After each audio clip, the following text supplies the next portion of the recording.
Assalamualaikum everyone. As I said that I will talk about the cell cycle in my next class. So last time I talked about what is the importance of cell cycle. So today we'll talk about what is actually the things or what are the steps that are included in the cell cycle. So we are going to talk about it. Okay, so first of all, what is the cell cycle? We should know that. So firstly, in 1 or 2 minutes I will give the review about my previous lecture, and then we'll talk about today's class. Okay, so in the last class we talked about the cell cycle. We said that the collection of all the activities that occurs during the division of one cell into two cells, collectively called as the cell cycle. Okay, so we also discuss about why we want to study, why we should study the cell cycle, why study is very important, because it is involved. This is the process which is involved in the growth, this is the process which is involved in the reproduction, tissue culture, cloning techniques. And if you want to study growth and development, so you should know what is the cell doing. Okay, so then we will talk about the cell cycle, but before this we should know what is the cell. Okay ji, everyone know that what is the cell. Basically we know that as to make any structure, the thing is involved that make a special large structure. For example, to make your house, to make the buildings, or to make your academy, to make your school, the things that is required. Okay, so before discuss the cell cycle, we are going to talk about the cell cycle is important. So what is the cell? We should know that cell, as I was telling you, so to make the structure we need a special structure. That is, we say that if the anything that is required to make a building, so we say that this is the building block, or we can, the building block was is the synonym of the basic structure units. Means the structure means shape, so means that is the thing which is used to make the special structure, special shape of the thing. Okay, so to make the structure or to make the shape of the body, we require the bricks for the building. So we say that the bricks are the basic unit for the buildings. Okay, so same like that, to make a living organism, we also require the something that will join with one another and form a large structure that is the living thing that you can see. So we will say that cell is the thing that is used to make the living body, basically that is the cell. So we can define the cell. Cell is that thing which is used to make the parts of body, or you can say that cell is the basic structure and the functional unit of the living organism. So why we are saying that, it means that the existence of living organism is impossible without the cell, because we are saying that this is the basic structure unit, means this is the thing that is used to make the living organism. It will join with one another, and then as a resultant product we will get this is a living organism. Okay, so we know that rather than that, there are the two types of the living organism that can be unicellular or multicellular. The word uni means one, so means the organism which body consists of single cell. So we'll say that this is unicellular organism. And if the body consists of many cells, the multicellular organism, the word multi means many. If the body consists of many cells, we'll say that this is a multicellular organism. Okay, so the basic unit means also that this is the something which has a materialistic existence and that is used to make the part of the living organism. As we know, we can also say that the tissue combine, cell combine, the form the tissue combine, so then the organ is formed, organ will combine, organ system is formed, and then organ system unite together and perform function to interact with each other, and then the living organism will be perform its function. So we know that all these things are uniting, are interlinked in each other. But keep one thing in your mind: if there will be no cell, so then there will be no structure. Means cell will not. If there will be no cell, so how the combination of cell can form and how a tissue can come into existence? So the thing which has a materialistic existence, so we'll say that this is the basic unit. Okay. Okay, so this is the all about the cell. it is the basic structure and the functional unit of life, and it means the existence of living organism is impossible without a cell. Okay, so next we will talk about the phases of the cell cycle. The phases means the parts. Like there are the two parts in which we will divide the cell cycle. The first one is called the interphase and the second one is called the mitotic phase. So interphase is also called as the preparatory phase. The reason is that because in this phase cell prepare itself for division. Cell will not undergo division, cell just prepare itself for division. And the mitotic phase is basically that phase in which cell is going to divide. So interphase, what will be happen here in interphase? In this phase cell prepares itself for division. Here the cell will not divide, just prepare itself for division. Interphase is the time when a cell's metabolic activities are very high as it performs various functions. Means what is the metabolic activity? Means cell is going to perform its routine work. Means it is going to synthesize the other proteins which is necessary, like that act as an enzyme during the respiration or for photosynthesis. They are going to perform all activities that is very important for the survival of an organism. For example, respiration, photosynthesis. So these activities are going on here during the preparatory phase, and other activities also. And that is food digestion, food breakdown, removal of the waste material from the body. So all the chemical reactions that occur in a body for its survival, that is called the metabolic activity. So all the metabolic activities is also going to perform here. Okay, so interphase or preparatory phase is also divided into three phases. So that are called the subphases of the interphase. That is the G1 phase, S phase and G2 phase. Okay, so we were talking about there are the three phases of the interphase.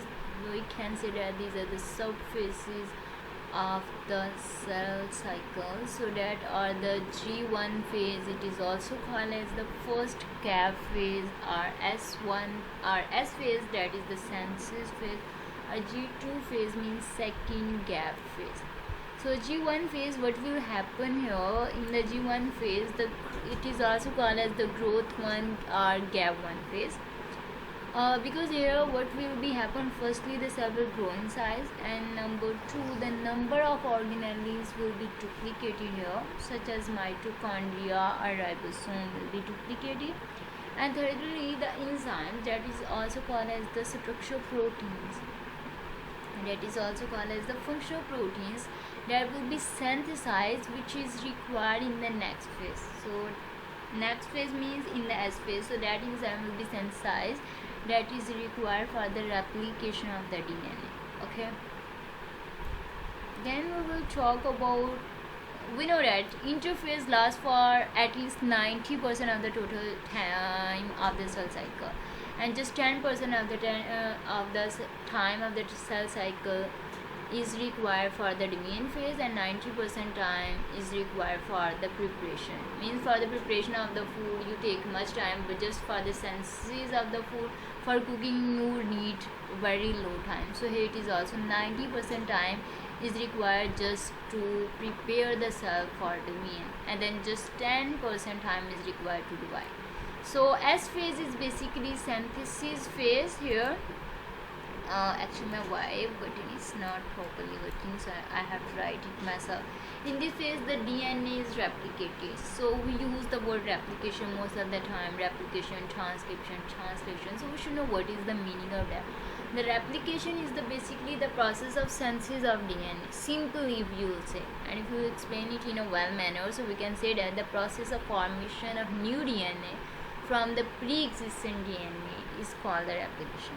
So here the firstly just one DNA was in this form, so as a result of the replication, so the two DNA will be synthesized in this form. Okay, so then we will talk about the G2 phase, or it is also called as the gap 2 or growth 2 phase. What will happen here, cell grow more in size. In this phase the cell prepares that protein which is very essential for the mitosis, means that is necessary for the production of the spindle fibers.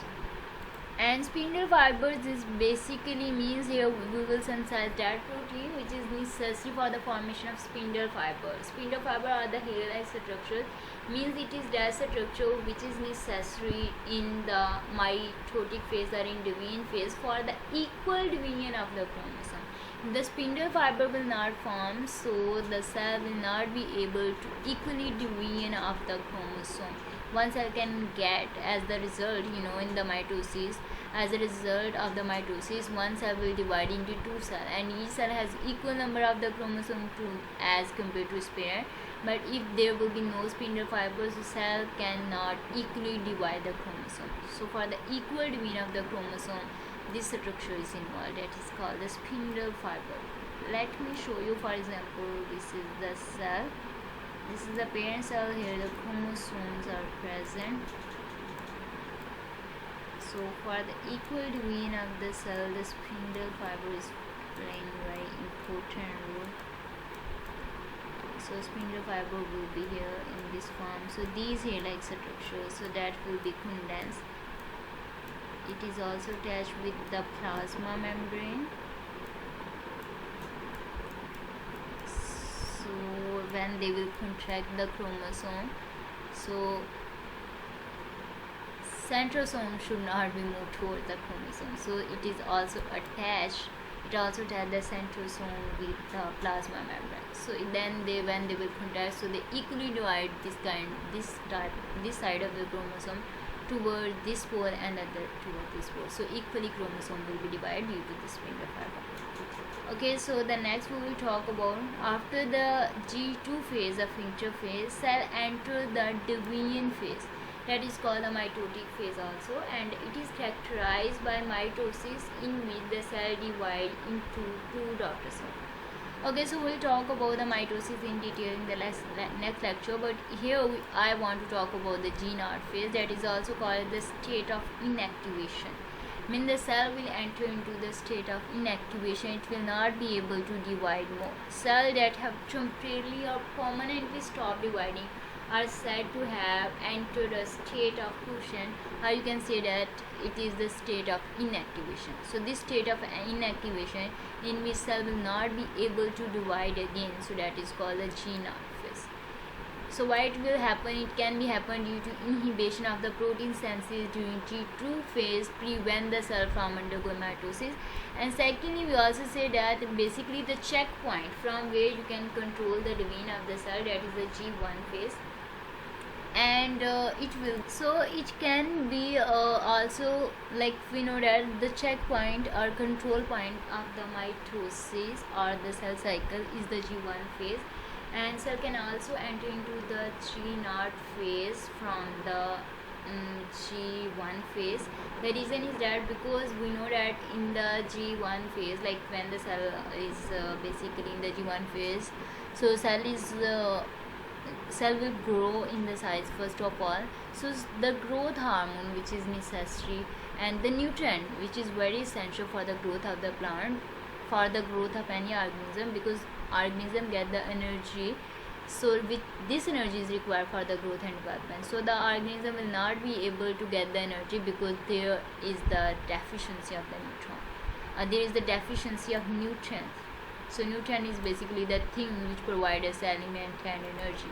So if there will be no nutrients, so the organism will not be able to grow properly. So as a result, cell will not be enter into the S phase to divide, so it will stop working and it will enter into the state of inactivation, that is called the G0 phase. So that can be due to less deficiency of the nutrient, and it can also receive any other stimulus due to which the cell will stop growing or will start dividing. So that can also be the damaging of the any cell. So due to that, the cell, some cell doesn't have ability after maturation, like they will undergo division. So if they will get any damage, so they will undergo into the G0 phase, and the cell will not be able to divide during the whole life, and that thing or that part that will enter, that cell will enter into the G naught phase, so that will be in state of inactivation, that will not work properly during the whole life, due to which some part of our body we cannot operate because it will enter into the G naught phase. So in multicellular organisms, that are the eukaryotic organisms, the word "eu" means true and "karyons" means nucleus. So the organism which has a well-developed nucleus, that are called the eukaryotes, and these are the examples of the plants, animals, and the humans.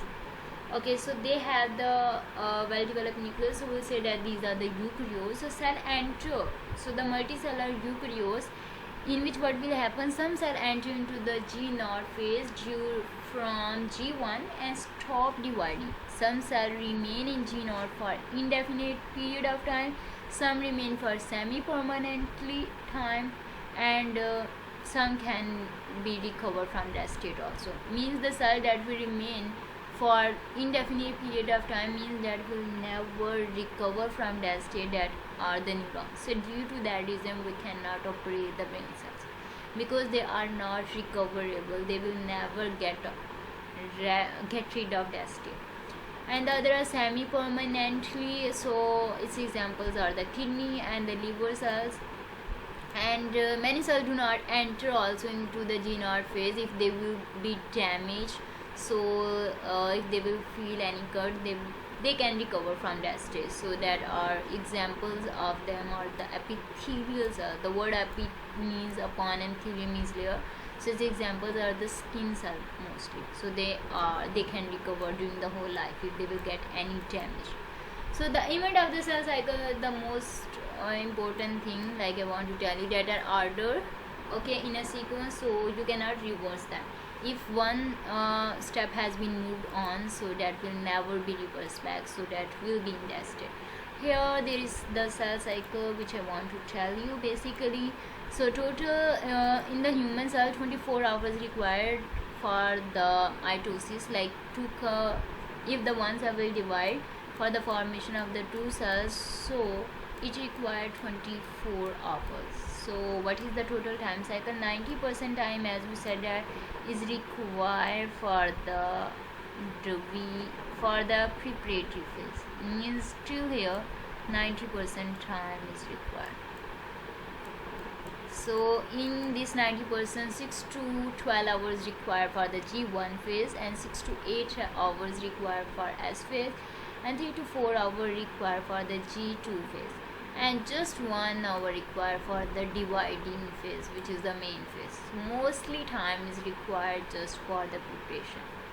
Okay, so hope so you will like this video, and if you understand, so please like, comment, and share it with your friends. And if you have any question you want to ask me, you can ask me in the comment box. So take care, please stay safe, have a good day. Allah Hafiz, bye.